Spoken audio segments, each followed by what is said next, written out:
You feel this nervousness on the phone there? Sir, I've been trying to make an urgent phone call up there. Well, I don't think it's something I want to do on an overseas phone. You gotta make some phone calls. Hang up the phone. Prank caller. Prank caller. Ladies and gentlemen, welcome once again to Packernet After Dark. This is the call-in show of the Packernet Podcast Network. If you'd like to call in, if you'd like to participate in the show, please feel free to do so. The phone number here is 608-501-0718. New callers go directly to the front of the line. We don't have any new callers today. So we're about to get started. Welcome, by the way, to Garrett Day. Today is Garrett Day. Garrett, take it away. Hey, Ryan, it's Garrett from Southern Illinois. Yo. It's Victory Monday. I have to say, I only got to see half the game live yesterday because I was traveling from St. Louis visiting my son. So he was texting my wife and I on the drive back, and I told him, I said, only text me things that are happening that are good. And, man, there were some really, really long pauses on that drive home. And then he broke the rules and he texted me the word bad. And I'm like, oh, great. Oh, boy. Then he texted me Jacobs touchdown. Then long pauses again. Then a Kraft touchdown. Then long pauses again. Oh, my God. Well, I mean, if he's taking it so literal as to never text you unless something good happens, like touchdown, then maybe we gotta, tweak the settings a little bit. Just great. And then he texted me bad. I'm like, son of a gun. Then he texted me touchdown. I'm like, just stop it.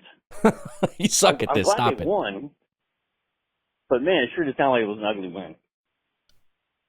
And I think the only thing that was uglier on TV that I've seen lately is that TV show The View. That's the only thing that's been uglier. Oh, but a win is a win. Go back, go. I feel like you guys are trying harder and harder. Like it's a competition between you guys to see who can say the craziest stuff to get me in trouble. You're right, though. It's pretty... it's not a very visually appealing show. He started it, all right?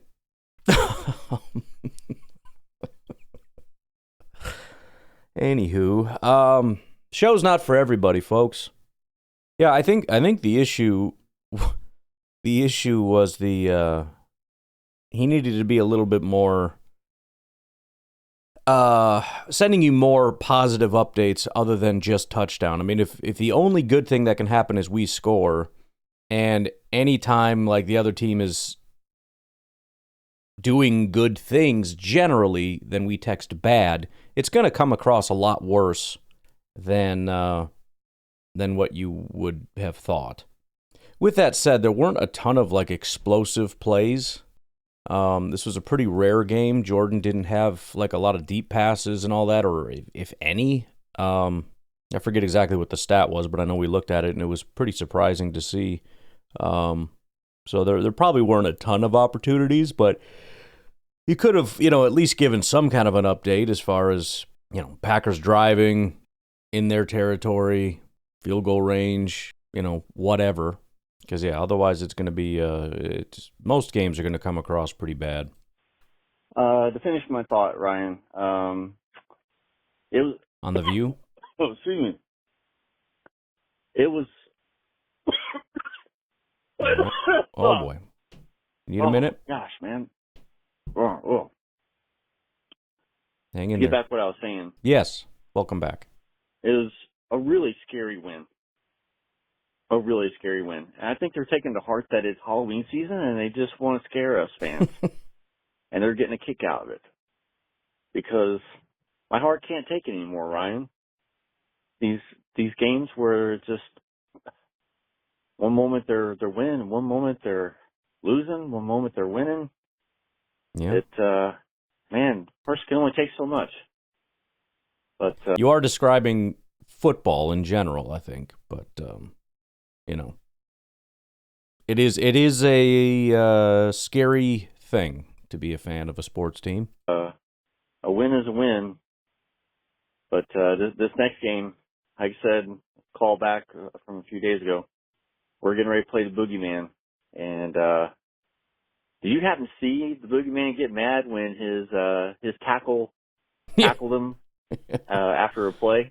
Yeah. And he got up and pushed him and yelled and screamed at him. It's that's the Rodgers I don't miss. I don't miss the cranky, you know, the cranky uncle type that Rodgers became there at the end.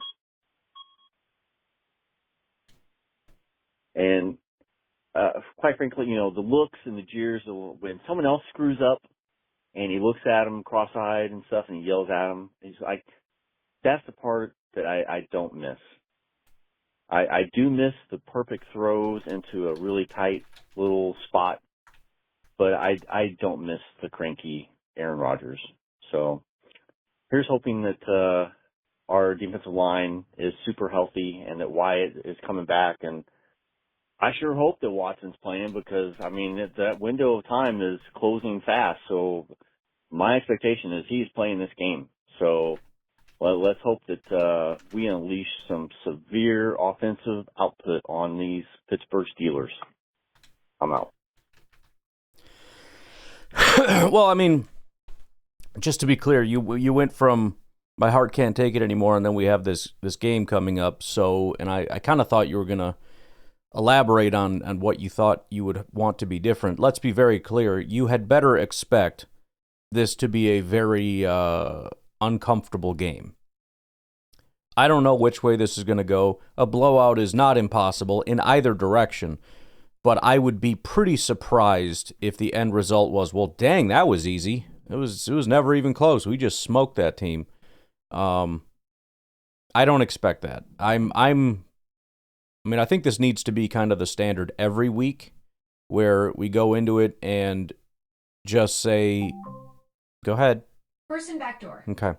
And we just say, we just need to win. We need to find a way to win and be happy if we win. And then get super excited in those rare occasions where you blow out a team so convincingly that it was never close. Those happen occasionally. It happens to some teams. It doesn't happen occasionally, but for the Packers, it does happen occasionally. Not as much as Packer fans want, even though we already have had some this year and against teams like the Lions, where that game was just never close. But I know it's not good enough, and it needs to be every week for some people. But don't expect that. And then as far as the boogeyman, yeah, there's a lot of debate right now. The debate is raging about Aaron Rodgers and whether he means it. As far as, is this a revenge tour? Maybe we're getting too hung up on the vernacular, and it becomes sort of like a question of his character. Let's just say I would be surprised if Rodgers is not heavily motivated to win this game. It doesn't have to have negative connotations. It doesn't have to be like Brett Favre wanting to punish the Green Bay Packers. Maybe it is. It very well could be. That wouldn't really surprise me. It wouldn't seem outside of his character. I mean, of really anybody's. I mean, they're all competitors. I mean, it's not to even, it wouldn't even be that negative of a thing to say that. I think it is within what we've seen from Rodgers, and I think it's within the span of what you would expect from a competitor in general. But I mean, everybody wants to win every game. Why would you not be more motivated to win this game? If for no other reason, then you certainly don't want to lose it. You don't want to get beat by this team. That's not going to sit well on your palate, you know? I mean, he's got a lot of friends over here for sure, but who cares? You know, this is you don't want to have your old team, the team that got rid of you, march into your new house as you try to reinvent yourself and carry a new team to a championship to see if you can get another Super Bowl and have them in some way stop or circumvent that goal. Yeah, I expect him to be extremely motivated, and a motivated Rodgers is not the best Rodgers to encounter. You know what I mean? So, but he's being cool about it. He's not. He doesn't even seem to be passively aggressively taking shots, which is the thing. A lot of people are like, "Oh, he's lying" and all that stuff. I mean, he's not one to mince words. He generally, well, I shouldn't say that he does mince words. What I mean is he's not one to, he's either going to directly say the thing that he's thinking or he's going to indirectly say it. And from what I've seen in the little clips, he seems to be speaking very directly. He says things like absence makes the heart grow fonder. I think genuinely he means that. I think there is a sense of, a feeling of, the good old days and man, I had some good times over there and all that kind of stuff. I'm sure some of the anger has subsided had the Packers played Green Bay year one, but let's remember, year one was with the Jets and he was hurt all year and he had a lot of time to just sit and whatever. Year two, again, now he's pretty established as a Jets quarterback with Jets drama and Jets coaches and Jets owners. And, the Packers are not front of mind. They're over there. They're in the NFC. They're doing their own thing. We don't intersect in any way. He has his own battles going on. Then he has another thing go on, and the Jets treat him horribly. So, yeah, he's very angry at a different team for being treated way worse than the Packers ever treated him, right? Worse coaching staff than he had ever in Green Bay. Worse ownership, leadership than he ever saw in Green Bay. As far as like all the leaks and all the just the way everything was managed, I mean, there's no way in the world he didn't have some form of appreciation for what he had in Green Bay after enduring the Jets. Then he had a whole other offseason of drama and all this other stuff that had nothing to do with the Packers. And then he ends up with another team, an AFC team, and now he's a Steelers quarterback and he has to learn to work with a new Steelers coach and a Steelers players and new receivers and new. It's given him time to separate whatever emotions he had about Green Bay to the point where now it doesn't surprise me or wouldn't surprise me if he genuinely has reached a point where it's tipped the scales from largely anger and animosity toward largely those were the good old days. And I had some good times there. But again, I'm sure when the time comes, he's going to be heavily motivated to at least not allow the Packers to walk into his house and beat him. If not, I'm going to beat the living crap out of this team. Somewhere in there. But no, I don't believe that it's going to be somewhat indifferent. As though this was just some, I don't know, the Bucks or the Bucks. I'm trying to think of somebody he would have no real, the Cardinals. Trying to think of a team that hasn't beaten us in the playoffs. It's very hard. I can't say the 49ers, can't say the Seahawks. Have the Rams beaten us in the playoffs? Can't say the Bucks. I don't want to say an AFC team. Panthers. How about that? Panthers? Can I say Panthers? I know they were good for little blips here and there. I don't think they've ever beaten us in the playoffs, though. Whatever. All right. Go ahead. Garrett, part 3. Ryan, what do you think is more likely to happen? Aaron Rodgers carves up our defense like a Halloween pumpkin? Mm-hmm. Or our defensive line devours him like a fat Girl Scout sitting around a bonfire eating s'mores? Oh, well, first of all, body shaming is not okay, Garrett, okay? We all love s'mores, and she just loves them more than most, all right? That's all. No big deal. I mean, how can you blame somebody for loving a s'more? They're delicious. And we brought lots of supplies, so if she wants to have 10, she can have 10, okay? Leave her alone. Or 11. There goes, she's eating the 11th. Good Lord. That is a question that's been kind of seesawing in my mind, teeter-tottering. I get very excited to think of the pass rush and its ability to attack Rodgers, and I get super excited about that. But then I think about him against our defense, and I get a little bit concerned. But here's what I'll say. We've seen very, very good Rodgers. We've also seen Rodgers' Achilles heel. In years where he is just playing out of his freaking mind, he'll go up against that team that is just very dominant up front. And suddenly they can't do anything. And then he starts getting frustrated and spiking the ball into the ground and doing all that kind of stuff. And he's yelling at his receivers. And the offense just can't do anything. We need to be that defense. Right, Cindy? Do we have more? Yeah, dude. Go ahead and make yourself another one, okay? 12 s'mores, my goodness. How did she eat the 11th so fast? That's crazy. So we need to be able to frustrate things. He's going to want to push the ball. And that, honestly, that might be in and of itself the Achilles heel, because that's going to be the tension. Jeff Hafley's walking around saying nobody pushes the ball on us. Nobody even tries. So if you want success, you're going to have to dink and dunk your way down the field. And Aaron Rodgers, who is, Aaron Rodgers, very similar to what we see with Jordan Love and with the coaching staffs we've had in the past. Not that dink and dunk is out of the realm of what they're willing to do, but telling him you're never allowed to push the ball down the field, good luck. I would love to be in the meeting rooms when anybody tries to tell Rodgers, we're just going to not ever push the ball down the field because we're too scared, and we're going to see if that works out. Good luck selling that message.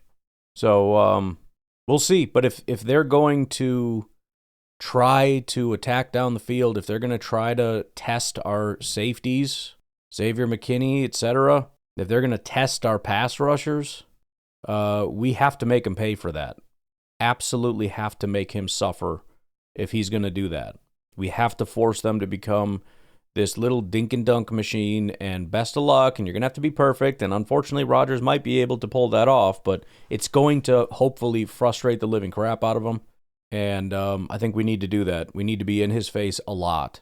I want him screaming at the refs about people, bumping him after the play and getting in his face after the play, and I'm not talking about anything that's going to cause, penalties or whatever, or late hits or anything like that, but make sure he knows I was right there and I'm going to get you again. I need him hearing footsteps, because hearing footsteps Rodgers is not a very good Rodgers. He doesn't handle that very well. That's what we've seen in the playoffs many times. That was, the Tampa Bay game. The offensive line wasn't holding up very well, and he just wasn't playing very well. Same with the 49ers games multiple times that we've seen. The defensive line dominates up front.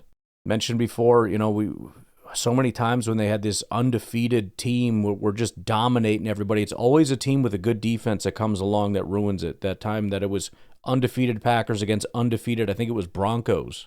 And it was like this powerhouse offense against this powerhouse defense. And they came in and they just said, we're not scared and we're going to man up your guys. And they took that away, frustrated us, beat the crap out of us, and then also taught the rest of the league how to play the Packers so that they're not so scary anymore. Going up against a Buffalo Bills team that everybody just walks all over. Well, the Packers couldn't because it was the kryptonite. It was the Aaron Rodgers kryptonite. We could never really run the ball, so it wasn't that big of a deal to stop the run. But you disrupt the rhythm of the pass game with some of the press techniques and keep them under constant pressure to disrupt timing. Going to have to do that because we don't want him being comfortable. It's not going to be pretty. All right, let's take a break. We've got 4 more Garretts coming up.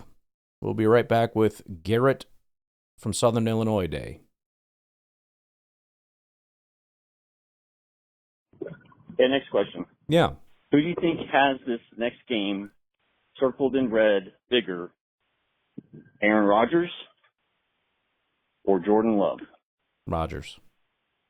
If you're asking me, I would say it's Aaron Rodgers because he's more vindictive and wanting to invoke his revenge.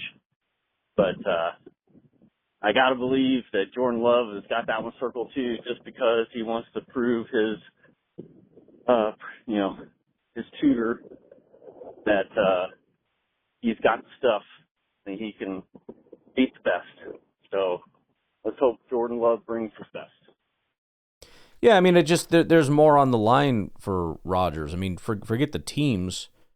Jordan, if anything, and I don't know that Jordan is so level-headed and even keel about everything. If he has these thoughts and feelings, it's buried down deep and it never comes out. It feels like sometimes he doesn't even know he has a football game coming up. He's freaking Joe Cool. But yeah, if he has anything going on in his mind about this game in terms of having some emphasis here, yeah, it's a little bit of he gets compared to Rodgers a lot, and he gets I think even most of the fan base that likes him says, well, he's not Rodgers, but we love him kind of thing, and it's an opportunity for him to go toe-to-toe with maybe the greatest Packers quarterback, one of the greatest quarterbacks of all time, and demonstrate that I can play at that level and I can do what he can do and better. But for Rodgers, it's all that and more, right? Again, none of this has to be real, but if we're going to pretend that it is for Jordan, it should be just as much for Rodgers in that same thing, but then you add in the whole team aspect. So you've got the Jordan angle, but Jordan, that's equal for both, right? They're going toe-to-toe with each other, and they both have as much against each other to prove. It's not a negative thing. They are good friends. They like each other. But just in terms of the narrative and whatnot, they cancel each other out, in my opinion. I can't imagine one would have much more of an edge over the other in terms of which one means more. Rodgers not wanting to be shown up by Jordan, even to be honest, Rodgers probably has the edge on that to begin with. But then again, you have the entire dynamic of the franchise coming into your house, which Jordan doesn't have. He doesn't have that. He's got nothing against the Steelers. It's just this one dimension of Rodgers. Rodgers has the entire franchise coming to his house, and all the Packer fans that are going to be in the stands rooting against him, and if it's a million times more for Rodgers than it is for Jordan.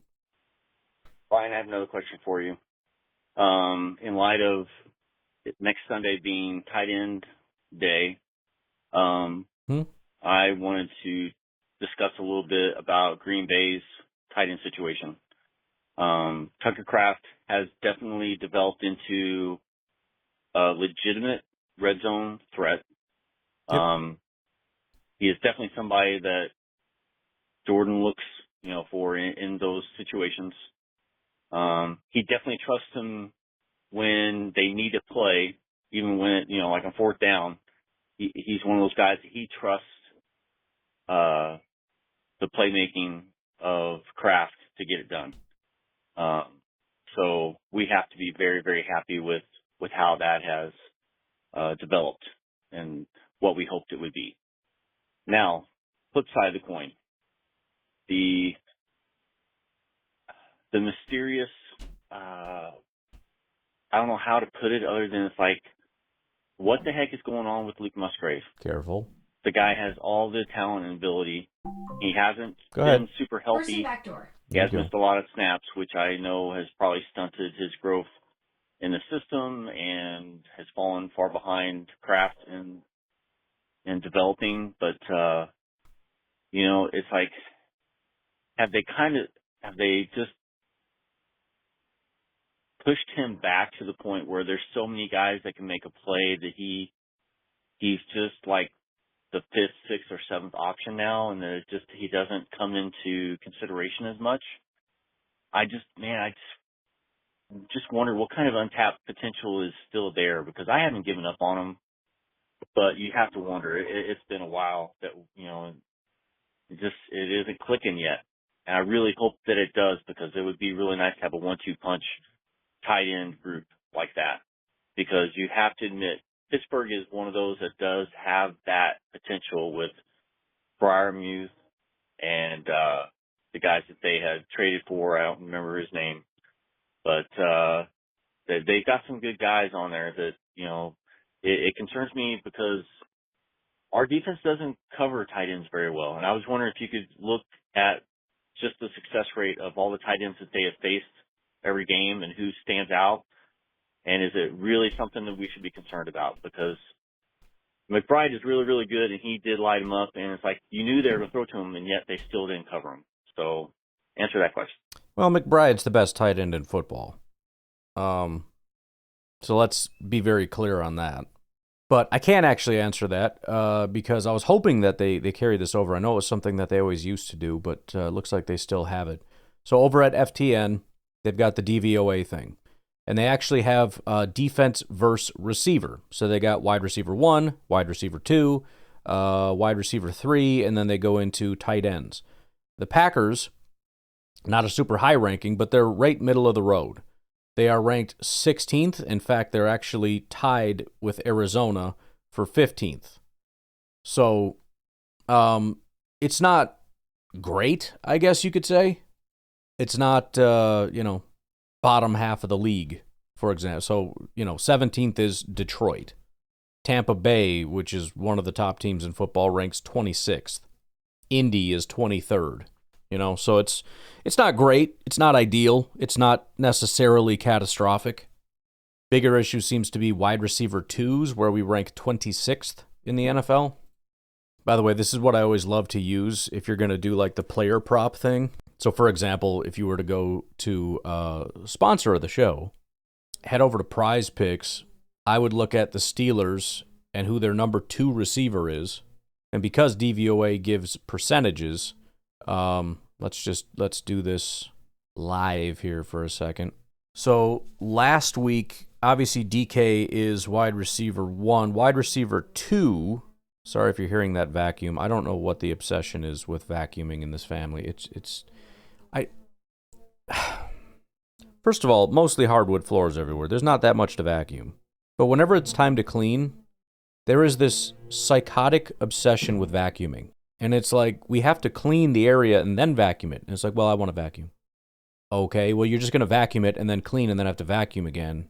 And it's like, I don't know. I think part of it is I don't want to actually do cleaning, and I like vacuuming better. And so I'd rather just do this, and I feel like I'm doing something. I don't know what the obsession is. It's freaking weird and stupid. The vacuum is running whenever we're cleaning. It's running the entire day. When really it should just be clean everything, and then at the end, you really quickly vacuum, and it doesn't take all that long. It's pretty simple. I have a lot of money in Prize Picks right now. Holy crap. I'm freaking rich, bro. Kind of killing it over here, folks. I'm just saying. But I'd have to confirm this, but let's just say, for example, it is Roman Wilson is their wide receiver 2. Now, let's say Calvin Austin. That's who they're going to give me the option for. He's been hurt. I think he's coming back. He's averaging about 35 yards per game. They're asking more or less than 28.5. Now, right off the bat, that's an automatic in my mind. But let's just continue on with this. So 34.75 is his 4-game average. The Packers are giving up, on average, 46.2 yards per game to wide receiver 2s, which is not great, but that's not even what I'm necessarily looking at. Against wide receiver 2s, they are 19.8% worse than average. So if you take the 35 or 34.75 and multiply it by 19.8%, you get 6.88 yards. So if we add that back to the 34.75, you end up with 41.63 yards, which is pretty close to about what we give up anyways, which is 46. It's actually less than average. But either way, I'm going to look at Prize Picks, and they're like, is he going to get more or less than 28.5 yards? Freaking duh. I mean, there's no guarantees, but I mean, that's as far as odds go, that is easy money, brother. Just saying. I wonder if Prize Picks has an API. Anywho, let's see, 1, 2, 3, 4, 5. Garrett, part 6. Ryan, so who are we cutting on this 50-man roster to make room for our specialized field goal kicker? Because we can't let him go to the practice squad now, can we? No, we cannot. No, we cannot. So who are we going to cut, Ryan? Who are we going to cut? Keep the risk. It's just we'll just put Watson on IR. Just shut him down. Screw it. We're not going to risk it with this kicker. It's too important. That's my vote. It's a joke, by the way, for those that are unsure. Play. Video for Green Bay to play up on the big screen after Christmas comes out. What? That's good. You play the video of Tom Cruise in Risky Business coming out, in his underwear doing the dance thing. I think that would be great. So much funnier because I have no idea what you're talking about. I did not hear anything in that first part, and then I just hear Tom Cruise in his underwear, and it's like, okay, well, thanks, Garrett. I will consider Tom Cruise in his underwear for for the future. I'll keep that in top of mind here.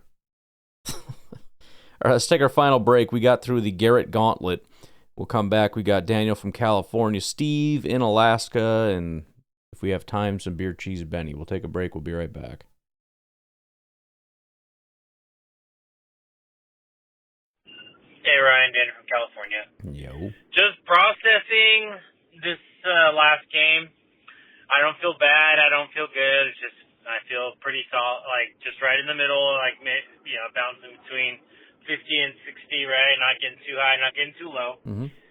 They force down play to convert to keep the drive alive to eventually lead to the last touchdown.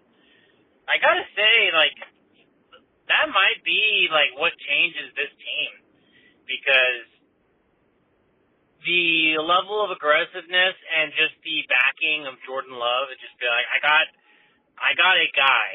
Now, he's not just some random quarterback that's just some QB 16. Like, that's like, I have one of the guys. We're gonna go for it because we trust our guy, and just having that identity and having the mentality to put the faith in the that could lead to just a completely different offense going into next week. And I'm pretty excited just the thought of that. I know we're playing a team that on paper looks okay. They had some good wins, but I don't know. I think just having that aggressiveness to say it doesn't matter. Like we don't care what happened the rest of this game. We're gonna go out there with our guys. We're going to trust our guys. Like, having that belief in your players and going out and making it happen, that's a confidence boost. And I don't know if that's what this offense needs. I don't know if you need our rah-rah guy, glue guy, Christian Watson on the field. Hopefully he's back. But I really think that fourth down conversion could be the thing that takes this team to the next level. So I'm excited, optimistic for the rest of the season. Go Paco. Yeah, I think it depends a lot on your perspective on things. I think for a lot of Packer fans, that's probably a fair assessment or thought or question or whatever. I've always been a little bit more skeptical on the fact that, LaFleur is a coward and holding the team back and all that kind of stuff. I am curious about it, I think because of my natural disposition to not want to go for things, if he were to make wrong decisions in that regard, I wouldn't notice. Whereas other people, I think fans tend to lean more aggressive, and so they're going to notice much more every time we don't. That doesn't mean it's the right or wrong decision necessarily. But I do want to kind of look into that a little bit. I want to see if I can try to find. It wouldn't be that hard to kind of figure out, and I'm sure somebody already tracks it, but I would just be kind of curious in terms of decisions, go for it, kick the field goal, punt, looking at percentage go as opposed to not, and then, for all 32 teams, kind of where does Matt LaFleur fall on that? Because if the premise is true that he tends to be more conservative because he doesn't really trust the team or whatever the thought process is, and then he decides, fine, I guess we'll try it, and then we do it and succeed, maybe that will click something in his brain. But again, you would have to believe that whole sort of headcanon, if you will, is real. And I don't know that it is, but, maybe. I just learned that term recently, by the way, headcanon. It's kind of like a video game thing, I guess. It might be in other places too, but it's kind of like when you're playing video games and you kind of just make up a backstory in your own mind as to improve the enjoyment of the game as to why things are happening or what I'm doing and why and all that kind of stuff. I think fans of teams, NFL or otherwise, very often have their own headcanon, what's going on and why it's happening and all that, and it's just kind of a story in our minds. Whether it's true or not, I don't know. We all kind of notice different things, and because we notice it when it happens, that's why even on the podcast, I do that stuff where it's like, see, it happened again, and a lot of people are like, I don't know, I haven't even noticed that, but good for you for noticing, I guess. I think this whole aggression and as well as like creative or vanilla, I don't notice that as much. I mean, I see the play, but I certainly don't sit there and think, well, that shouldn't have been the play. How the heck do I know what play you should have called there? Steve in Alaska. Hey, Ryan, Steve up in Alaska. How's it going, bud? Good. It's doing pretty well because we're on a victory week, but I got a couple of points, and I'm going to try to do them fast. I got them written down here, so I'm going to try to get all my stuff in. Number one thing is, when you look at the standings, we're the number one seed in the NFC. Hey-o. That half game, that tie that everybody complained about, because everybody else in the NFC has lost 2 games, that tie puts us as the number one seed. It is actually very relevant considering one of the complaints that we heard, or one of these very specific statements that I heard from fans on social media as well as people calling into the show. And it doesn't necessarily mean that they didn't want to tie or whatever, but one of the constant refrains was, I'd rather lose trying to win than not trying, or whatever, however that was phrased. And now sitting here, top of the NFC, I wonder if you want to rethink that a little bit. Do you really want to go back and try to win with the, let's say, higher than 50% chance that in doing so and adding that little bit of extra aggression, we end up losing that game? I don't really want to play that game. I think I'm going to be content with where we are. So, anybody that wants to complain about our positioning and what we're worth, we're the number one team in the NFC. Kickoff competition. I don't think there should be one, but we brought in a kicker that has done things that the kicker that we currently have hasn't done. Right, that nobody's ever done. The kicker that we have currently, our main kicker, our injury kicker, he's missed a couple. So maybe we have a competition, and the only reason that's an issue is we're going to let one of them go and not be our main kicker. And if the guy we keep doesn't do everything every week perfectly, we're all going to look back at the other guy. And I don't want to get too hung up on that because McManus has missed a couple, but he is missing kicks at a rate less than just about anybody in the NFL. The fact that the new guy has missed none, it essentially proves the point that what we're seeing is a fluke because nobody is perfect. So the question is, when he becomes imperfect, what does that look like? And again, I go back to the fact that this guy's been on like 3 different teams. He's almost never started because he's not good enough. And when he did, he was terrible. And so I'm grateful that he's come in and has looked as good as he has. I tend to think it's a complete fluke. It's possible, boom, something clicked. But even then, at best, this guy is as good as McManus has been for us. That's my assumption. The odds that he's going to be better than what McManus has been, which is, I even said from last year, McManus will never do that again. No, almost no kicker has been that good. Which, again, as much as we all want to hate on Rich Bisaccia, and I know there's reason to, I will say everybody that comes in here and kicks seems to be having their best everything all the time. Maybe all the other stuff is a disaster, but the kicking has been very good across the board. But it's certainly worth questioning because the guy has been fantastic, so I'm not going to dump on anybody for at least asking the question. I don't know that anything could really happen that would cause me to change my mind. The only thing would be if we keep this kicker on the team and McManus goes on to just go into a slump. At that point, okay, we can have the conversation. But unless and until then, I don't know that you're going to be able to move me off of McManus. 2, I'm not so big on the Bears. People are talking up the Bears. Yeah, I agree. I believe last year they were 4-2 and then went on a 10-game losing streak. So until I see the Bears do something through the whole season, and it's been very fluky with them. They've played bad teams, and the last 2 weeks, their defense has, shot up the rankings because of turnovers, and the turnovers have been appalling. The one game was in the pouring rain. The other game was against a Saints team that just kept. I mean, they have played 2 weeks in a row of teams just trying to give the game away over and over and over and over and over. It's not to say the Bears don't have some things that are looking good. I do think their head coach has done some good things as far as their offense. I'm seeing a lot of guys getting schemed open, a lot of space. He does a good job of generating space. Even these easy short passes to Caleb. He's getting these balls to guys, and they just take off and run for 15, 20 yards, and it's like, where is everybody? The same kind of stuff you see with Jahmyr Gibbs These guys not only are in space to catch passes, but there's a lot of space around them. So he does a good job with that. But Caleb, I don't think has looked good at all.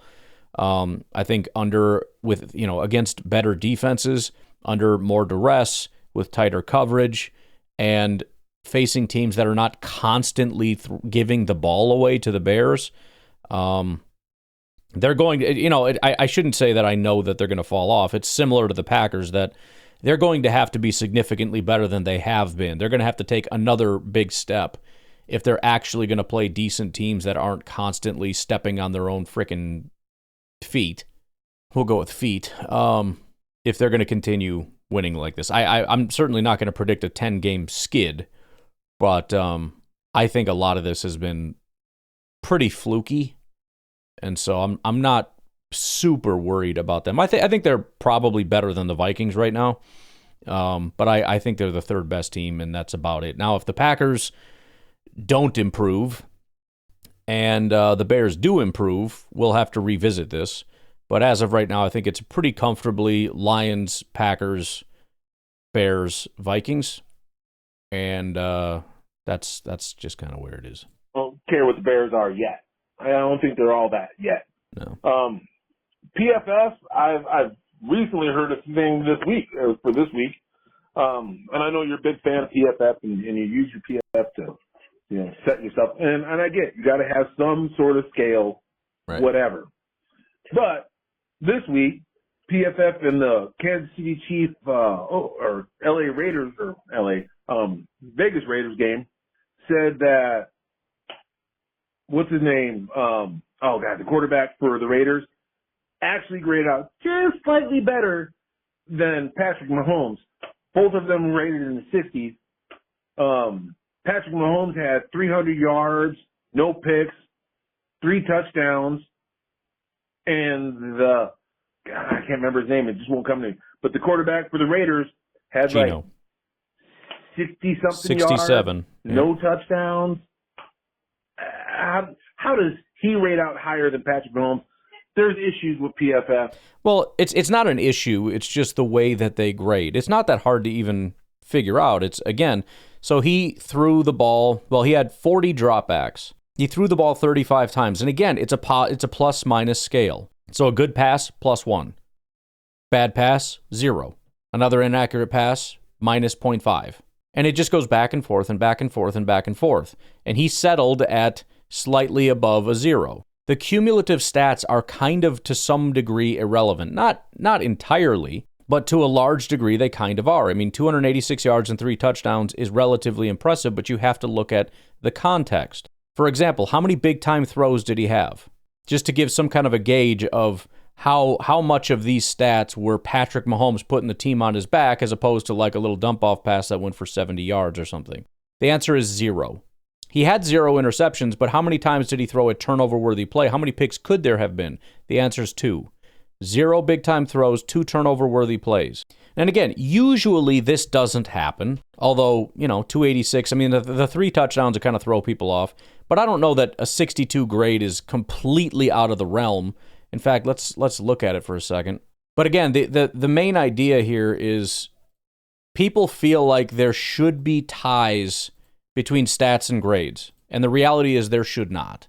There's going to generally be some correlation because if you play better, the stats are probably higher, and if you play worse, the stats are generally lower. But again, you should also expect that that's not always going to be the case. And if you demand that that's always the case, then you're really just demanding that the grades are reflective of the stats. So if we look at this real quick, week 7, if we look at just yards, so Carson Wentz actually threw for more yards. He threw for 313 yards. It was 0 touchdowns, no interceptions, but he had a 40 passing grade. So if we just sort by yards, the grades are 79, 81, 95.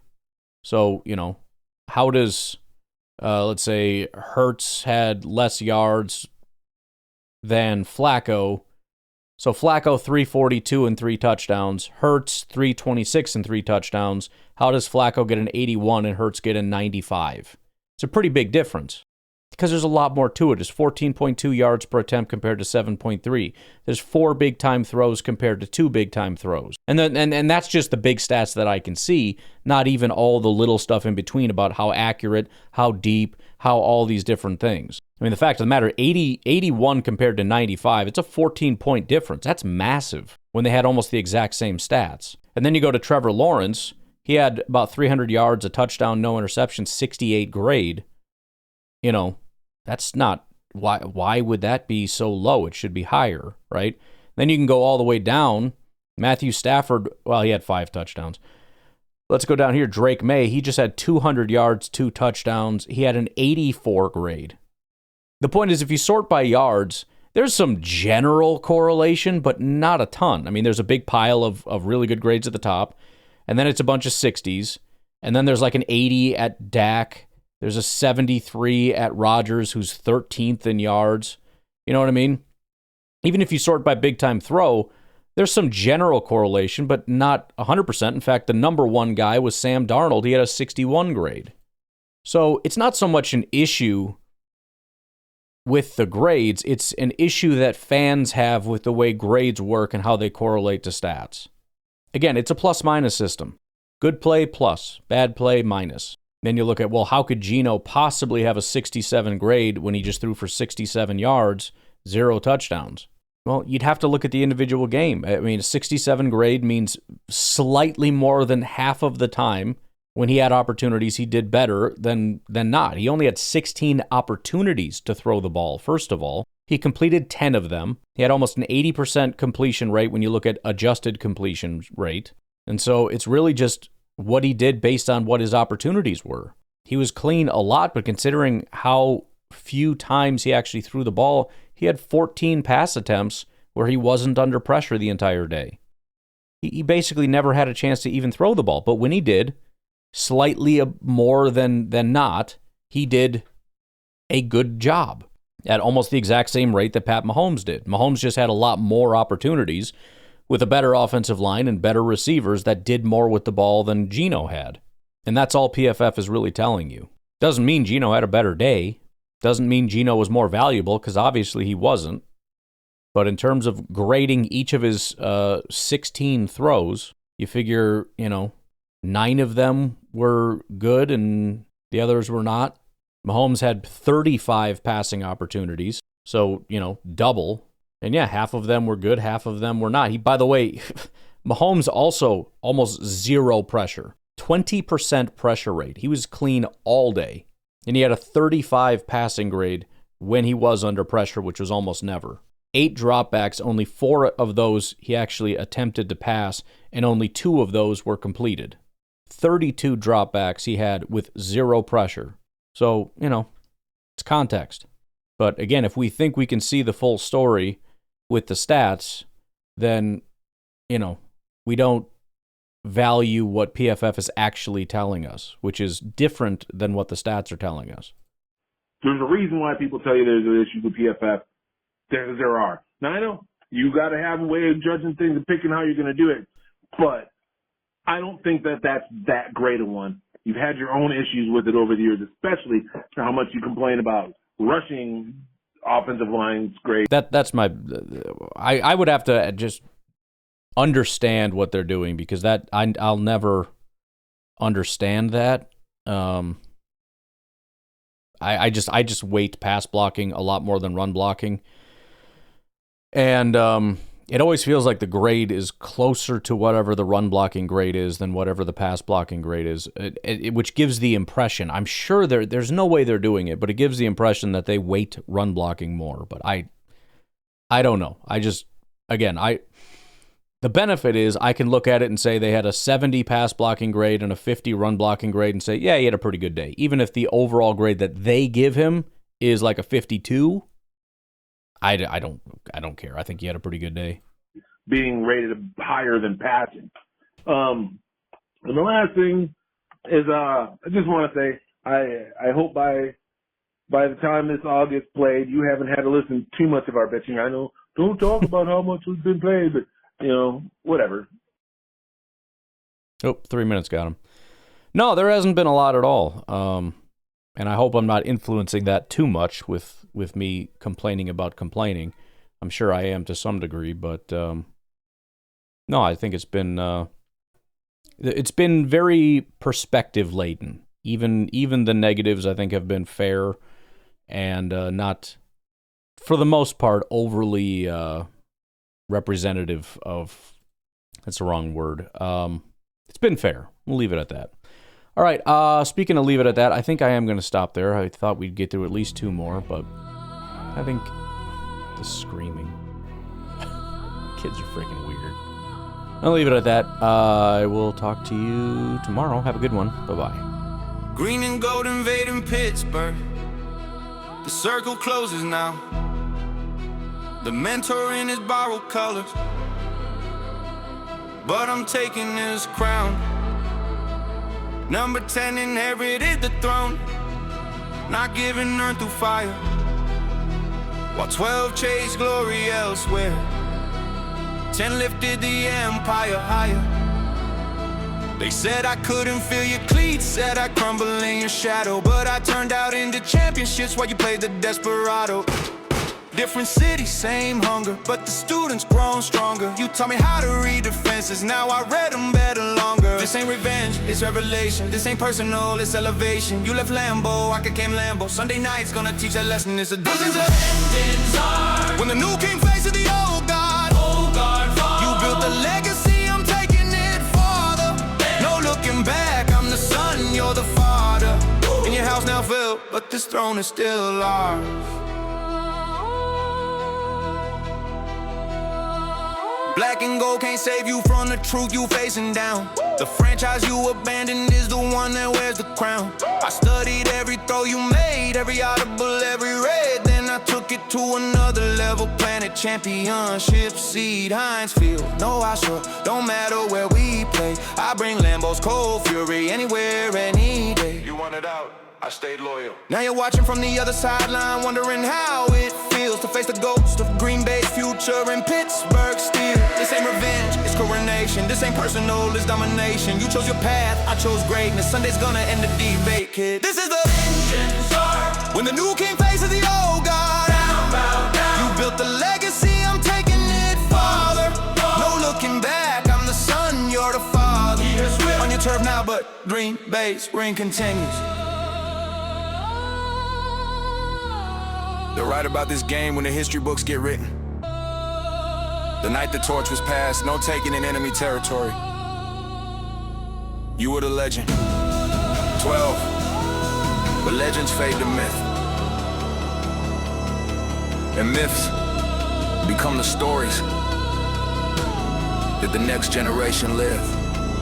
Sunday night, prime time, in the steel city lights. But I'm bringing frozen turned up fury to this fight. Pittsburgh crowd can't scream, won't shake. What I know, I'm the brass, and in the future you're the painful past, bro. This is the vintage run. When the new king destroys the old God.